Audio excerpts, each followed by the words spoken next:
আসসালামু আলাইকুম রহমতুল্লাহ। আমরা আমাদের যে একটা গাছ আছে, অর্থাৎ এই যে গাছটি দেখতে পাচ্ছেন, এটাকে আমরা আজকে কাটতেছি। অর্থাৎ এটা যেহেতু আমাদের বাজারের মাঝখানে পড়ে গেছে এবং আমাদের চারপাশে ঘাস এবং জমিটাতে আরও বেশি করে ঘাস লাগাবো, সেজন্য এখানে এই গাছটি পড়ছে। তো এখানে এই গাছটি কাটবো এবং কাটার পর এটাকে কাঠ ফ্রাই করবো। কাঠ ফ্রাই করার পর এটা তক্তা হিসেবে করে আমরা একটা কাজে লাগাবো।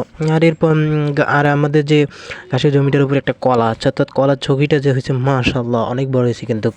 আর আমাদের যে ঘাসগুলো লাগানো হয়েছে সেগুলো কিন্তু অনেকটা বড় হয়েছে, অর্থাৎ ভালো করে কিন্তু গ্রোথ হচ্ছে।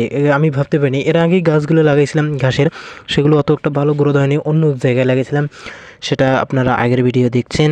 এখন আমরা এখানে আমাদের যে এক সাইডে রোদের পাশে লাগাইছি, এখন এই ঘাসগুলো অনেক সুন্দর হয়েছে, এগুলো মোটা এবং তাজা হেভি হয়েছে। এগুলো পরবর্তীতে আপনাদেরকে আবারও দেখাবো কীরকম ঘাসগুলো হয়েছে। এদিকে আবার ঘাস দেখতে দেখতে আমাদের গাছটা কাটাও শেষ এবং ফেলাও শেষ। এখন আমরা এটা করাত দিয়ে কাটতেছি, কেননা মাথাগুলো সমান করাবো, যেহেতু করাত দিয়ে কাটলে অপচয় হবে না। আর অন্য অন্য কুড়াল বা দা দিয়ে কাটলে কাঠের অপচয় হতে পারে। এই জন্য আমরা 2 ফিট করে কয়েকটা ডোম এবং 5 ফিট করে একটা ডোম নেব। এটাকে আমরা একটা খাঁচা তৈরি করবো ইউনিক পদ্ধতিতে। এই খাঁচাটাও আপনাদেরকে ইনশাল্লাহ অবশ্যই দেখাবো। তো এটা আমাদেরকে একটু সময় লাগবে। তো আমাদের খামার এবং আমাদের ব্যবসার জন্য দোয়া করবেন। আসসালামু আলাইকুম রহমতুল্লাহ।